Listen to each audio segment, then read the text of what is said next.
আল্লাহ রাব্বুল আলামিন এই পৃথিবীর সবচেয়ে সুখী মানুষটাকে, এই পৃথিবীতে যার কোনো দুঃখ কষ্ট কিচ্ছু ছিল না, এই মানুষটাকে ডেকে নিয়ে আসবেন।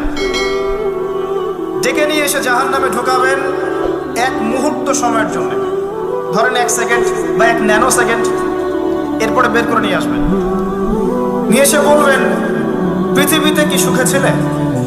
সেই ব্যক্তি বলবে সুখ কি জিনিস হে আল্লাহ আমি জানি না। আমি কি বুঝাতে পারছি ভাই? সুখ কি জিনিস আমি জানি না। আর আল্লাহ রাব্বুল আলামিন এই পৃথিবীর সবচাইতে কষ্টে থাকা মানুষটাকে ডেকে নিয়ে আসবেন, এনে জান্নাতে ঢুকাবেন, ঢুকে 1 মুহূর্ত সময় রাখবেন, বের করে নিয়ে আসবেন। বলবেন পৃথিবীতে কষ্টে ছিলে? সেই বান্দা বলবে কষ্ট কি জিনিস আল্লাহ আমি জানি না।